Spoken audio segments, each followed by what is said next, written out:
Okay, this is Ed, and I'll be drawing some cool stuff for you today. And this is from a project I've set for myself called I'm going to draw 151 of the original Pokemon in like 2 months. And as you can see, I've drawn quite a few already.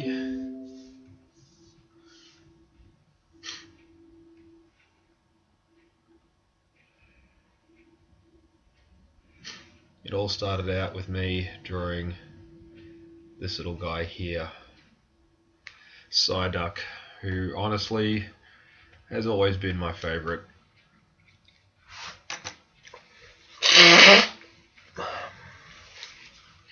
You'll have to excuse me, I have a little bit of a cold. So yeah, I've recently added Cloyster, and now I'll be adding Bulbasaur. Now what I've done here is I've put in the original scan, then I've duplicated that layer and made it black and white and used levels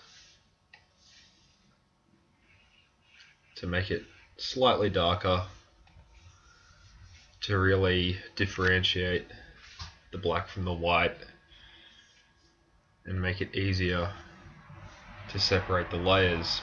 So what I'm going to do now, I'm going to select using the magic wand tool, hit delete, and that gets rid of the background. Now you notice that there's a grey there. That's because this layer here is poking through. You can turn that off and you just get the checkerboard in the background, which means that that's basically this layer here.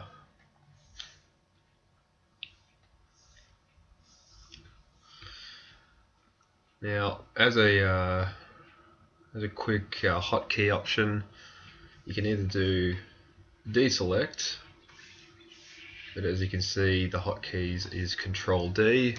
So just hit Control D, and that will get rid of that rather nicely.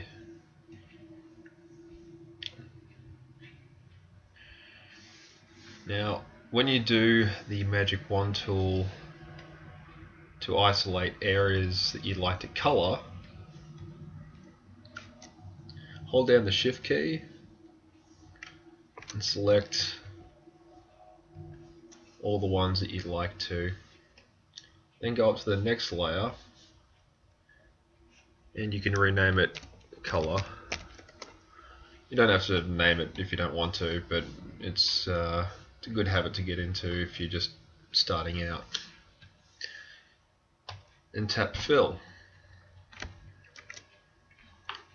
Hit Control D again to deselect. Then you want to go on to the main body area. Now you notice just down here, this part between his legs has just been filled up, including his toenail here. So hit back, hit Control D, and use the pen tool or the brush tool just to fill in any little gaps that you might find along the way. Now this, like I said before, is a scan, so it was hand drawn on paper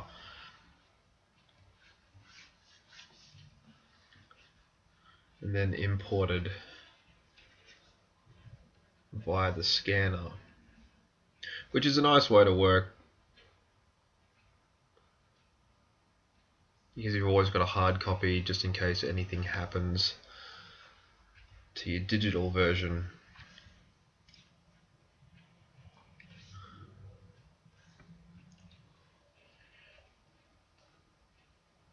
Well, it's unlikely anything will happen. It's just kind of a security thing. So yeah, now that I've patched up those little bits, I'll go ahead and reselect it. Now you can see here it's not bleeding into this area or this area. And you want to hit color.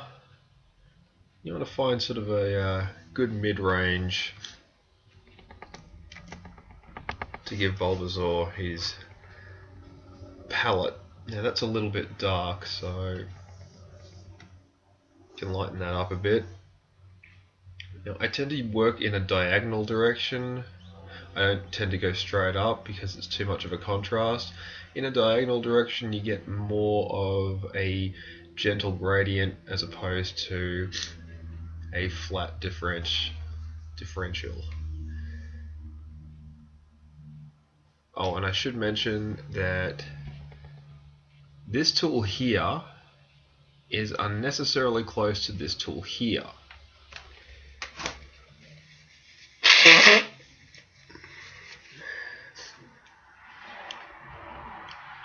Which can get a little bit annoying, but it's no big deal. This tool is basically your heal tool, that's why it looks like a little band-aid, but it technically won't do any harm if you accidentally click it and use it.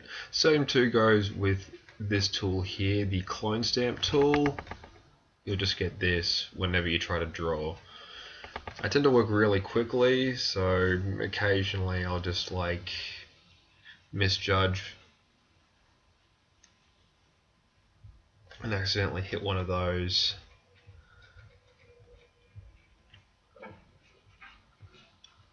Now just blocking in these little areas where there's going to be highlights,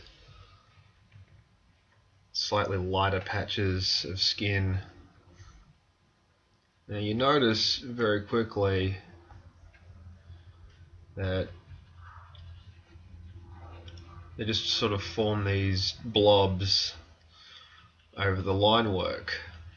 Now the reason for that is it's in normal mode, so basically it'll just add on top of on top of on top, and it's a great sort of default way to work. It's very reminiscent of like MS Paint. But if you actually want to see the detail that you've covered up, change it to multiply in the layers palette, and that will set it so you can see all the way through it.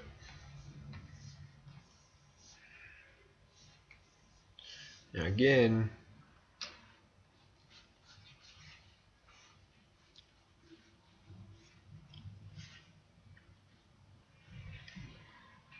with the cell shading cartoon technique, it's basically a technique developed to get like a really striking, interesting look that doesn't take very long to produce and reproduce. It's one of the reasons why anime is so successful, and because it looks so cool, because it employs this very basic and very effective technique of coloring and shading. It gives the illusion of a 3D effect without actually having to be a legitimate 3D effect. And it just looks great because it does stand out. It is eye-catching. Like, the difference between these three colors is actually fairly striking. It also plays into color theory as well as to what our eyes are drawn to. Now, say for example, the red and the green are opposites on the color wheel. They're also Christmas colors, so we find them really appealing.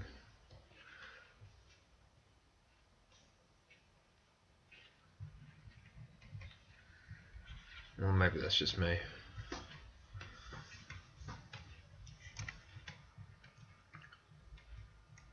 So I'm going to go ahead and hold down Shift, and I'll make a little plus sign here, and you can select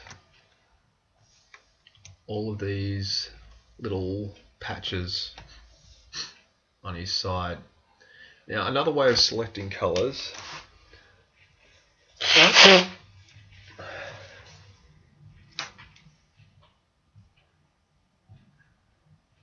is up here. You got the red, the green and the blue,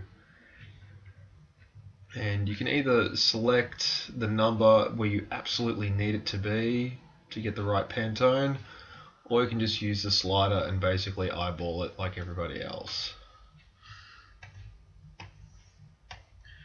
Hit fill, and now you'll notice that sometimes it won't fill all together like earlier,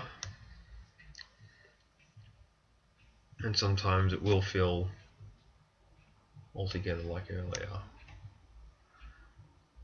You can do different variations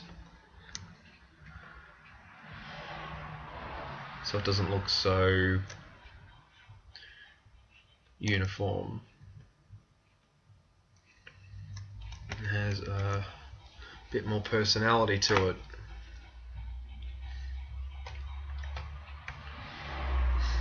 So too with the little sprout coming out of the top of his bulbish carapacey thing. You can make it a different colour. I mean, green's got one of the best sort of like colour selections. You can just sort of pick and choose whatever you want and it will kindly oblige all kinds.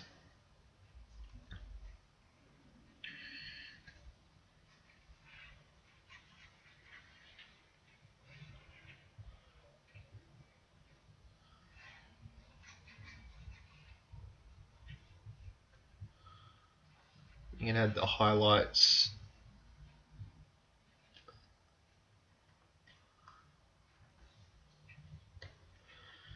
to the flower as well.